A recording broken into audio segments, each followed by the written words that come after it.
Penjajahan Barat ke atas Asia Tenggara telah membawa banyak perubahan. Di antaranya ialah perubahan yang berlaku dalam sistem politik. Jadi, pada hari ini kita akan mengkaji dan mempelajari apakah perubahan-perubahan yang dibawa oleh penjajah Barat dalam sistem politik di Asia Tenggara. Di penghujung tajuk ini, kita akan dapat mengetahui format jawapan struktur, maksud birokrasi, ciri-ciri sistem birokrasi Barat, perubahan pentadbiran di Filipina, perubahan pentadbiran di Indonesia, perubahan pentadbiran di Thailand, kesan-kesan perubahan sistem pentadbiran Barat dan fakta soalan kemahiran berfikir. Tahukah anda, penjajah Barat berpendapat bahawa penguasaan terhadap sistem politik adalah perlu untuk menguasai ekonomi negara-negara jajahan. Oleh itu, apabila kuasa-kuasa Barat menguasai Asia Tenggara, maka sistem birokrasi Barat telah diperkenalkan. Jadi, apakah yang dimaksudkan dengan birokrasi Barat ini? Birokrasi Barat bermaksud sistem pemerintahan dan pentadbiran yang dikendalikan oleh pegawai-pegawai kerajaan yang terdiri daripada penjajah Barat. Pentadbiran melibatkan berbagai jabatan dan agensi serta mengandungi peraturan-peraturan tertentu. Kita teruskan lagi perbincangan kita. Senaraikan ciri-ciri birokrasi Barat yang diperkenalkan oleh penjajah di negara-negara Asia Tenggara. Ingat ya, jawapan adalah ringkas tanpa huraian. Begini cara menulis jawapannya. Penubuhan kerajaan pusat. Gubernur Jeneral sebagai ketua pentadbiran. Pentadbiran dijalankan melalui biro. Pegawai Barat sebagai ketua biro. Pengenalan Undang-Undang Barat. Untuk memudahkan kita memahami perubahan sistem birokrasi Barat ini, elok kita lihat perubahan di 3 negara Asia Tenggara. Kita mulakan dengan negara Filipina terlebih dahulu. Apakah bentuk pentadbiran Filipina sebelum penjajahan Sepanyol? Bentuk pentadbiran Filipina sebelum penjajahan Sepanyol adalah terdiri daripada daerah-daerah kecil yang dikenali sebagai barangi. Pentadbiran daerah diketuai oleh Datu. Di selatan Kepulauan Filipina, wujud kerajaan-kerajaan Islam. Kita bincangkan soalan seterusnya pula. Nyatakan perubahan pentadbiran yang dilakukan oleh Sepanyol di Filipina. Sistem pentadbiran berpusat diperkenalkan. Pentadbiran diketuai oleh Gubernur Jeneral.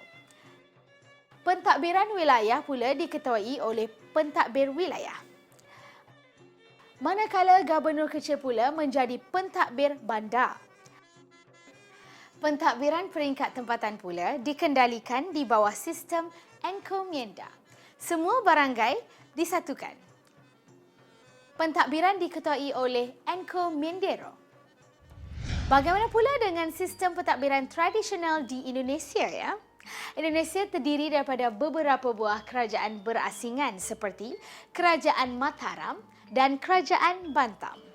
Kerajaan diketuai oleh raja dan dibantu oleh pembesar. Pentadbiran tempatan diketuai oleh pembesar daerah atau dikenali sebagai Bupati Jawa. Apakah perubahan pentadbiran yang berlaku di Indonesia setelah penjajahan Belanda? Pentadbiran Indonesia dibahagi kepada 2, iaitu pentadbiran pusat dan pentadbiran tempatan. Pentadbiran diketuai oleh Gubernur Jeneral. Pentadbiran tempatan dikendalikan oleh pembesar tempatan dengan pengawasan pegawai Belanda. Penubuhan jabatan kerajaan seperti Jabatan Pelajaran dan Jabatan Pertanian. Penubuhan Dewan Tempatan sebagai penasihat pentadbiran Belanda. Penubuhan Volksraad sebagai Majlis Rakyat.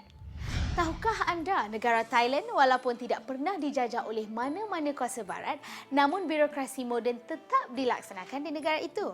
Jom kita tinjau apa yang berlaku di Thailand.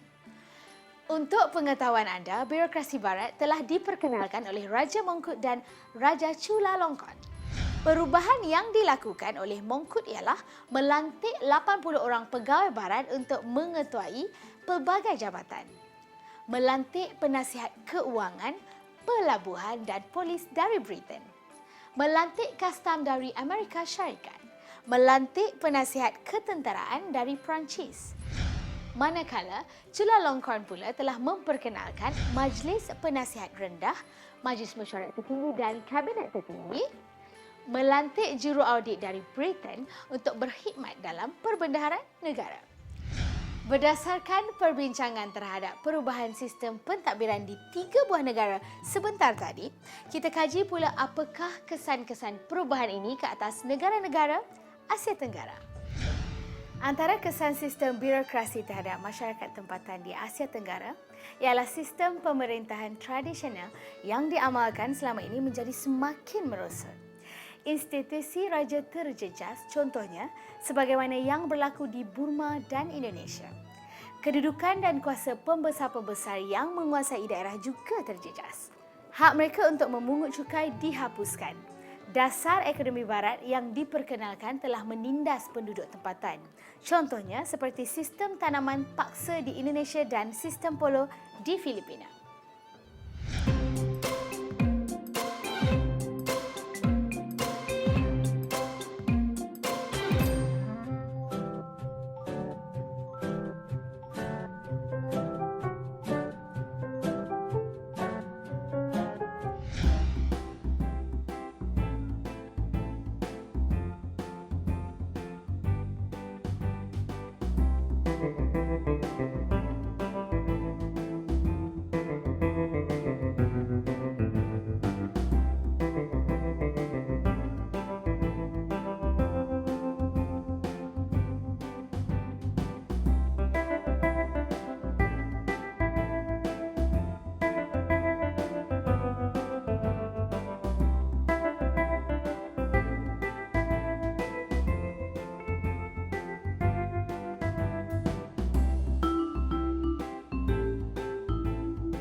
Penjajahan kuasa barat di Asia Tenggara sebenarnya memberi kesan yang baik dan juga kesan yang buruk kepada masyarakat tempatan. Sebelum kita mengakhiri topik perbincangan, elok kita imbas kembali perkara yang telah kita pelajari pada hari ini. Melalui tajuk perbincangan tadi, kita dapat format jawapan struktur, ciri-ciri sistem birokrasi barat, perubahan pentadbiran di Filipina, perubahan pentadbiran di Indonesia, perubahan pentadbiran di Thailand, kesan-kesan perubahan sistem pentadbiran barat dan fakta soalan kemahiran berfikir. Sistem birokrasi barat yang diperkenalkan di Asia Tenggara telah mengambil alih peranan raja dan pembesar yang akhirnya membawa kepada tercetusnya gerakan nasionalisme. Hingga jumpa lagi, selamat mengulang kaji.